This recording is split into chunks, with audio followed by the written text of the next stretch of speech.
Merci beaucoup. On reçoit ici sur le plateau de Guira FM le directeur de la radio, Monsieur Bessan Vikou, qui est avec nous. Alors, salut. Bonsoir, Dinacor. On peut déjà vous souhaiter meilleurs vœux. Je reformule les mêmes vœux à tout le monde, à nos auditeurs, à nos auditrices. Vous êtes avec nous sur le plateau. Aujourd'hui, on va vous découvrir. Vous êtes directeur de la radio Guira FM. On peut dire le père des enfants. Hein? Mais aujourd'hui, on va vous découvrir autrement. Alors, qu'est-ce que vous cachez? Je voudrais expliquer à tous les auditeurs et auditrices que je suis rentré dans la radio en étant compteur.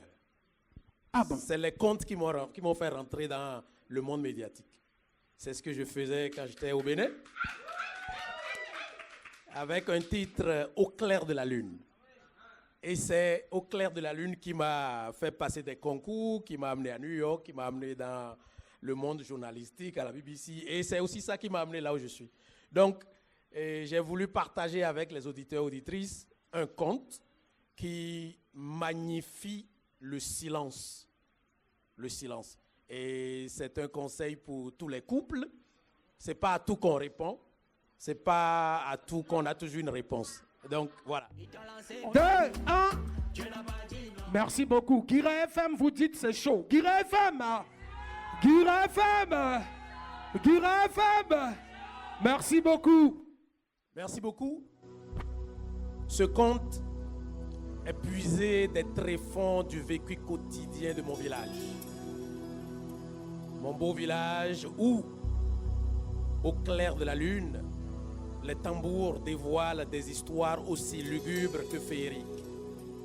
Au clair de la lune, dans mon village, où l'inégalable grand-père, avec une dextérité et un oratoire hors pair, nous tenait en haleine. Et le titre de ce conte est L'épervier, la poule et ses poussins, la brebis et son agneau. Nous, enfants, assis à même le sol, bouche bée, grand-père commença par égrener son conte pour mettre à nu le mystère qui entoure le pourquoi du comment l'épervier adore la chair du poussin. Si vous avez vécu au village, vous avez certainement vécu cette scène de l'épervier et du poussin. Mais pourtant, au début des temps, l'épervier, un oiseau carnivore au bec crochu et tranchant et possédant des serres, n'était pas féru des poussins. Non, l'épervier n'était pas féru des poussins. Ce rapace qui vit en Afrique subsaharienne au commencement ne s'attaquait pas non plus aux poussins. C'était plutôt à l'agneau, le petit de la brebis, que l'épervier et le rapace aux griffes acérées et réputé pour avoir une vue très développée s'attaquaient. En ce jour ordinaire, sur la place publique du village, la vie animale s'animait. Tous les animaux domestiques vaquaient à leurs occupations de toujours. Mais soudain, piquant le bec en bas comme une fusée, l'épervier sortit de nulle part, désorganisa la quiétude des animaux sur cette place publique.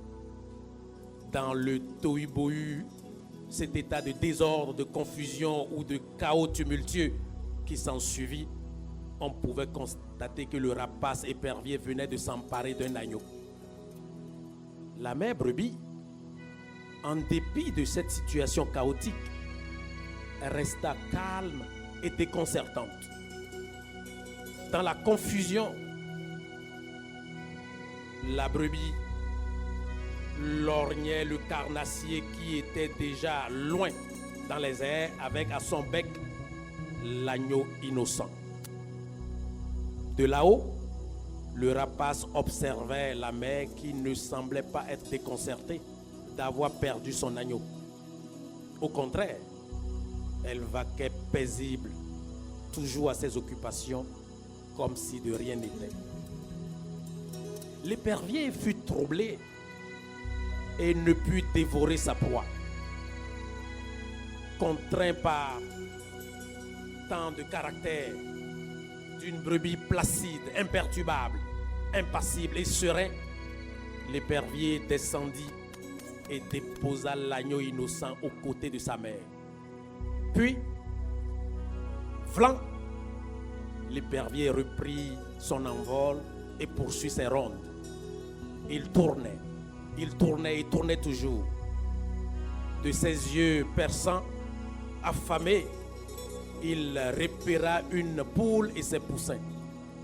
La faim qui tenaillait à ses tripes le pousse à pivoter une fois de plus, tout droit, et de ses griffes solides, l'épervier s'empara d'un poussin. La mère poule paniqua, tourbillonna, tenta de voler au niveau de l'épervier. Elle tournoya, tempêta et finit par rassembler autour d'elle les autres poussins. La poule, dans tous ses états, caqueta, tournoyait. Elle panique. Mais de là-haut, l'épervier observa la scène et conclut donc que tant qu'il pourra voler plus haut et plus vite que la poule, ses poussins continueront toujours d'être ses proies. Et le conteur, mon grand-père, qui a longtemps observé cette scène au village, de conclure: le calme déconcertant de la brebis a désemparé l'épervier alors que l'agitation fébrile de la poule a sonné le glas de l'existence de son poussin. Comme pour dire, il faut craindre la rivière qui dort. Elle peut être profonde et dangereuse. Ce conte de mon village est un appel à la patience et au silence. Parce que quand les choses vont aussi mal comme elles savent le faire si bien parfois, il est urgent de prendre du recul. Le silence permet ce recul, d'analyser nos pensées et de mieux comprendre nos émotions. Et mon grand-père de dire, si vous êtes couple, si vous êtes épouse, vous êtes époux, quand il rentre du dehors, tout fatigué, si vous l'attaquez, il saura que c'est de ça que vous êtes capable. Il ne dira plus rien. Il va reprendre encore et encore. Mais si, comme la brebis, vous êtes passible, vous êtes sereine, il finira par vous dire tout, parce qu'il se sentira, mais qu'est-ce qu'elle me réserve?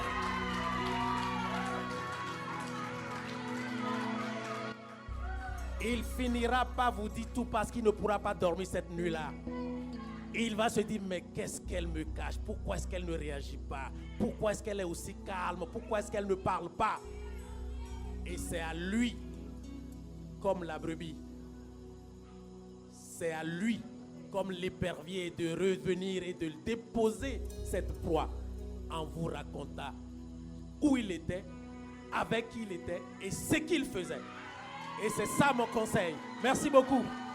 Wow! C'est pas terminé. Ouh là là! Quel conte! Quel conte!